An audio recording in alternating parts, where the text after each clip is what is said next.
Imagine carrying a wound that no one can see, yet it shapes the way you breathe, react, and even love. Trauma isn't just a memory. It's a lived experience that lingers in the body, often without our awareness. But what if healing doesn't come from reliving the past, but from reframing it? Dr. Peter Levine, a pioneer in trauma therapy, offers a radical yet profound approach, one that doesn't force us to revisit pain, but rather teaches us how to release it. Would you like the full episode on how Levine's method transforms trauma into resilience? Let's watch it together and learn how to reframe memory to a traumatic experience by Peter Levine. One of the really important aspects of current memory research is that when a memory is revisited, you have a period of between, I think it's between some hours afterwards when a new memory is reinstalled. And that new memory becomes now the real memory, the true memory. So when we're able to change these things from the bottom up, we literally have new memories. So the thing about traumatic memories is that they don't change. The thing about healthy memories is that they're constantly being updated. Once they're consolidated, they can be deconsolidated and reconsolidated. And this is a big part of the theme of the book that I'm completing right now on trauma and memory. So we literally now, the event, the real event, the actual event is different than the actual objective event. The actual event, if it were recorded by a video camera, we see the child yelling and screaming and fighting and then going into complete terror and then passing out and having their tonsils taken out. That would be the objective memory. But the new memory, where the client feels the power that could be mobilized to protect themselves, to feel the impulse in their legs to run and to escape. All of these things become part of a new empowered memory, and then a memory which then determines other memories that will recall that had similar success. So basically, instead of building failure onto failure onto failure, as we often have when people are reliving their traumas over and over and over, we're building success, empowerment over and over. So we now have a new empowered experiences of ourselves instead of a disempowered, shut down, failed attempts that we previously experienced. When trauma takes hold of the nervous system, it's essential to equip patients with body-oriented techniques that help them regulate and restore balance. By doing so, we empower them not only to feel safe during sessions, but also to cultivate a sense of security in their daily lives. Now, I'd love to hear your thoughts. After watching Peter's demonstration, how do you plan to integrate these techniques into your practice? What other approaches have you found effective in helping patients regain a sense of safety? Share your insights in the comments below, and thank you for watching. When someone has experienced trauma, the world can feel anything but safe. And no amount of reassurance can change that, because trauma is stored deep within the brain and body beyond words.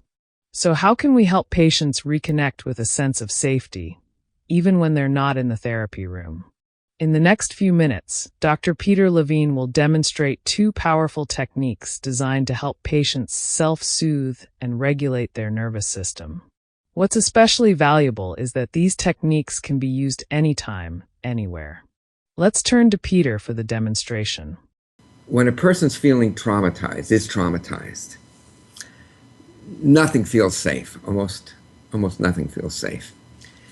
And as therapists, what we want to do is to be able to convey, at least in the smallest amount, an island of safety. That there is a way that you can feel safe, that something has happened to you, you survived it. Now we're going to go back up and pick up some of those pieces that you left behind so you can be whole again. The other thing that's important in trauma therapy is that as soon as possible, that the therapist also provide tools, help the client learn tools that they can use to help them feel relatively safe.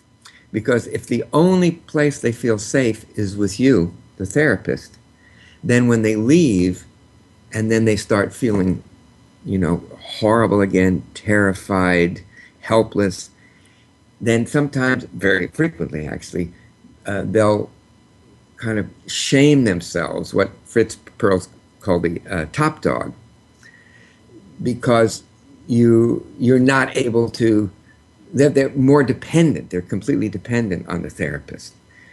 And so if we can give them even the smallest tools for self-soothing, for self-regulation, and I mentioned a number of them, I demonstrated a number of these with a person, with a client. This is, I don't know if you can see this. Let me maybe move back a little bit or something like that. Okay. I'm going to get up on my haunches here. Okay. Here, you take your right hand and you put it here under your left arm on the side of the heart. Yeah, got it. And the other hand on the shoulder. And just to get a feeling, Ruth and everybody else who's watching, what this feels like, what the sensation is like, not just of your hands, but of what's going on inside of your body. Most people report a settling. What this does, I believe, is it helps us become aware of our container. See, and we'll probably get into this a little bit more. The body is the container of all of our sensations and all of our feelings. It's all in the body. And this is the container of the body, is the kind of the outside of our body, our shoulders, the sides of our thorax and so forth. And when the person can feel the container, then the emotions and the sensations do not feel as overwhelming because they're being contained. Another very simple thing people can do, usually I suggest they do this one first. The second one is just putting a hand on their forehead and the other hand on their upper chest. And just to wait, and they can do this with their eyes open or closed, whatever they feel more comfortable with. A lot of people like to do it with their eyes closed, or others don't feel safe enough. To just feel what goes on between the hands. Sometimes they'll feel like an energy flow or a change in temperature or a feeling. And I just ask them just to keep their hands there. It could be just a few moments. It could be 5 or 10 minutes until they feel some kind of a shift. And then to take the upper hand here, keep the lower hand on the chest, and then put this hand on the belly. And again, just wait until there's some shift, till there's some flow. And sometimes people, if they're unable to sleep or they're afraid they're going to have nightmares, if they do simple things like that, they fall into sleep much better, and often the dreams are much more useful dreams. There are other techniques, the tapping, the energy, psychology kinds of things. For some people, that works very well. Other people, you can use like tapping. Another thing I suggest is actually literally tapping the skin all over so you get a sense of the boundary, because traumatized people, there's a hole in their boundary. So as you kind of help the body remember that it is the container, then they feel more able to deal with their sensations and their emotions. Also squeezing the muscles, different parts of the body, also helps with sense of boundary. When someone is carrying trauma, the world can feel like a battlefield, every noise, every shadow, every moment charged with an undercurrent of danger. I've come to realize that when trauma takes hold, safety isn't just an idea. It's an experience the body needs to rediscover. That's where Peter Levine's approach is so powerful. It's not about forcing someone to move on, but about helping them feel safe in their own skin again. One of the most profound insights I've gathered is that healing doesn't happen in isolation, nor should it depend solely on a therapist's presence. If the only place someone feels safe is inside a therapy room, then every step outside becomes a reminder of their vulnerability. True healing means giving people tools they can carry with them, practices that let them reclaim their sense of security no matter where they are. Levine's body-oriented techniques are deceptively simple but deeply effective. Holding your arms in a self-hug, placing a hand on the chest and forehead, or tapping along the body, these aren't just gestures. They are ways to remind the nervous system that the body is a container, a boundary, a home. Trauma fragments that sense of wholeness, but these small actions help to bring it back, piece by piece. What resonates with me most is that these techniques are about empowerment. They don't just soothe the nervous system. They teach the body that it has the capacity to regulate itself. And in that, there's something incredibly hopeful, because trauma may have taken away a sense of control, but healing gives it back. If you've ever felt stuck in the cycle of trauma, I encourage you to try these methods. The body holds the wounds, but it also holds the keys to recovery.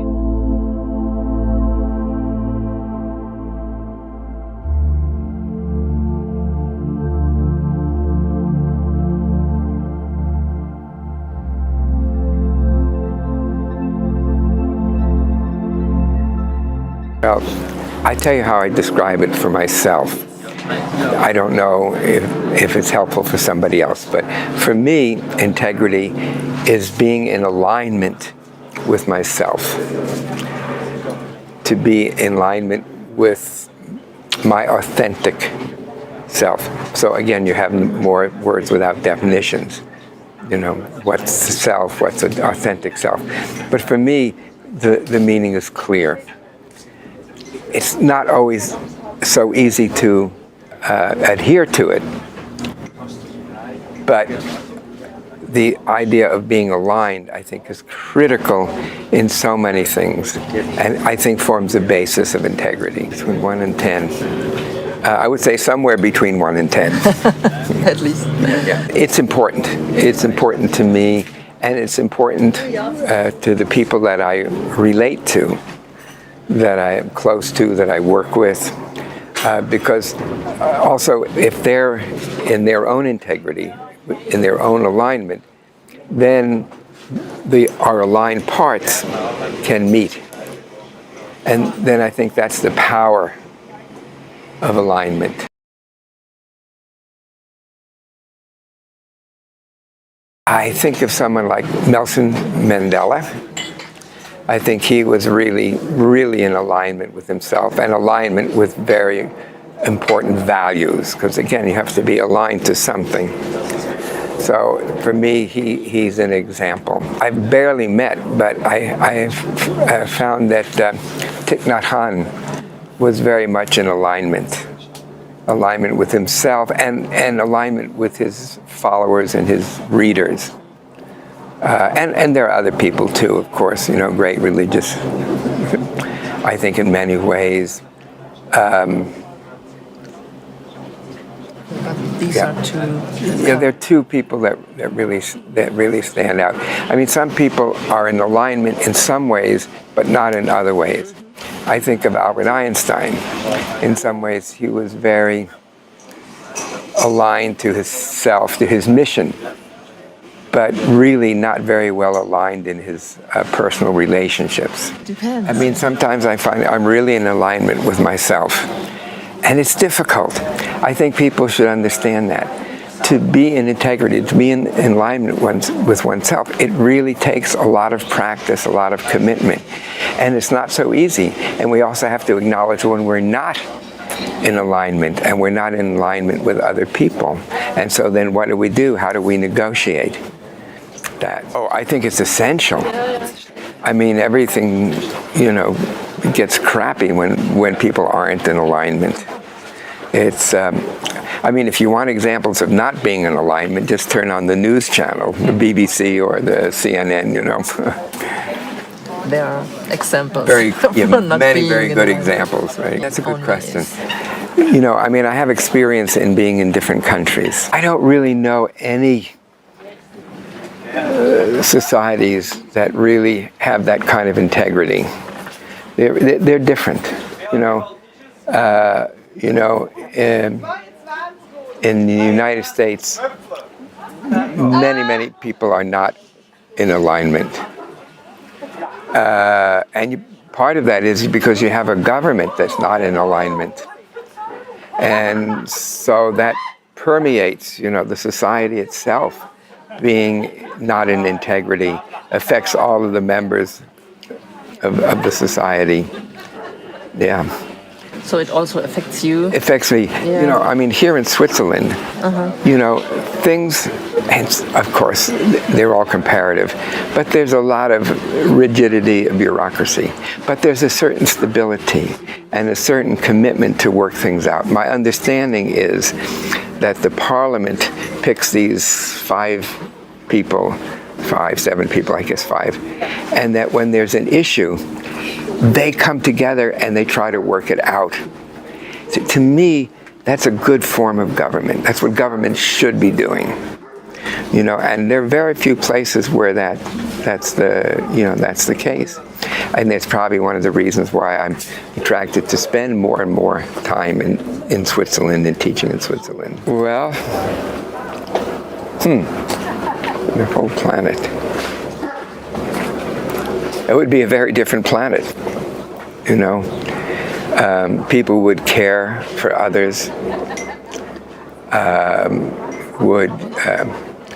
think it was Martin Luther King wrote once that all others' needs and values have to be equal for us. If we want a good balance in the world, we have to also provide others with that balance.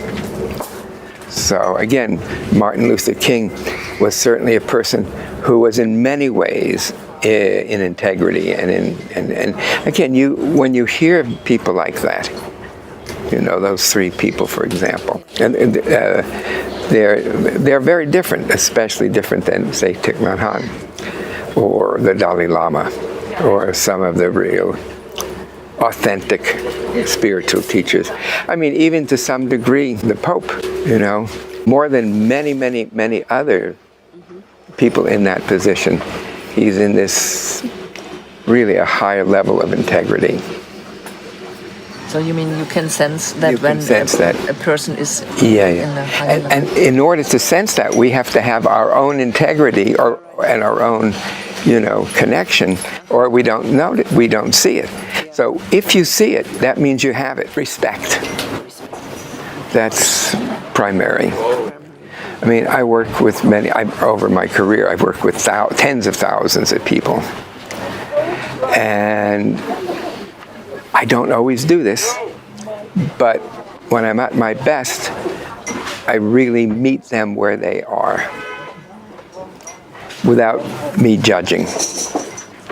You know, and in a way, working with people and, you know, working in my teaching, it gives me the opportunity always to say, okay, how can I really connect with this person in an authentic level? In other words, 2 people aligned with themselves, aligned with each other. So respect. Respect is essential. Shame, chronic shame, interferes with everything. I mean, there's healthy shame, which is in alignment. So if I do something to you that was not good and that hurt you, it's healthy for me to feel shame and for me to listen to you and apologize. But shame, when it becomes chronic, that's all people have. Nothing. Their growth is deadened with shame. Is just immobilized. So we have to differentiate again between healthy shame and chronic shame and humiliation, which is what unfortunately many parents and teachers do to children, which takes the life energy out of them. Well, you know, we actually did a trauma talk on this. On soul. On soul. On soul. On soul. Okay. What is soul? Soul in psychotherapy. And, we know soul when we hear it, for example.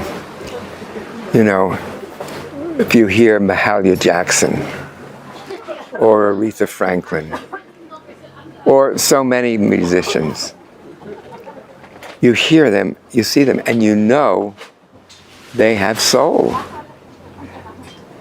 And I think we also know when we are not open to our soul. And again, soul comes from this alignment with this authentic part of ourselves, this part which is untouched and pure. And it burns like a flickering flame that never goes out. It gets dim sometimes, and we have to listen to it carefully. But then it becomes brighter again. I mean, there is, of course, and you see it in Christian theology especially, where we enter into these dark places, but that there's somebody there to guide us. Though I walk through the shadow of death, thy will be with me. In many religions you have something like that. And so you don't go into it alone. When I work with people, it's important that, because the pain is so deep, that they don't be alone, they don't feel alone. Maybe if I think about it this way, it's not, because again my work is with trauma, it's not so much or just what happened to us that really makes the difference. What makes the difference is what happens to us in the absence of the present, connected, empathetic other. And this we can provide to, as therapists, to our clients when we're in line with ourselves. I think that's well said. I think it could be a condition for life. The birth process itself, it can be very powerful and can be both painful and, and life promoting. I met once this Hasidic scholar. I think his name was Rabbi Ginsburg. And we were talking about things like this. And he said, yes, people are still working with the trauma of the Big Bang. And there's truth to that, because everything that's happened in the planet at all times, it comes through us if we are open to those channels. Wow, feel that energy. Yeah, the sound comes in, the waves come in, yes. Yeah. So it's a little bit of a big bang. Yeah, I think, the more people that take integrity seriously, the better it will be for all of us. You ever notice how life has this way of pulling us into the deep, dark places? The kind of spaces where everything feels heavy, and even your own thoughts start working against you? I've been there. And if you have too, I want to tell you something. You're not supposed to go through it alone. There's this idea, echoed in so many traditions, that when we step into the darkness, we don't walk in it by ourselves. Whether it's faith, friendship, or even the quiet presence of someone who truly sees us, healing doesn't happen in isolation. It happens in connection. That's why trauma isn't just about what happened to us. It's about whether someone was there when it did. The real wound isn't always the event itself, but the absence of a hand to hold, a voice to say, I'm here. You're not alone. I think that's why Peter Levine's work speaks so deeply to me. He doesn't just focus on the pain, he focuses on how we rebuild from it. Trauma might be a fact of life, but maybe, just maybe, it's also a condition for life. Because every wound carries the potential for rebirth, for something new to emerge. Maybe we're all still carrying echoes of something ancient, the trauma of birth, the trauma of history, even the trauma of the universe itself. But if that's true, then healing isn't just possible, it's written into our very existence. So if you're in the dark right now, just know this. you don't have to heal alone. There is someone out there, or maybe even something deep inside you, that is waiting to guide you home. Don't forget to like, comment, and subscribe to Inside Serene, a channel dedicated to helping you navigate your healing journey. Together, we can break free from the chains of addiction, trauma, and chronic stress, and embrace a brighter future.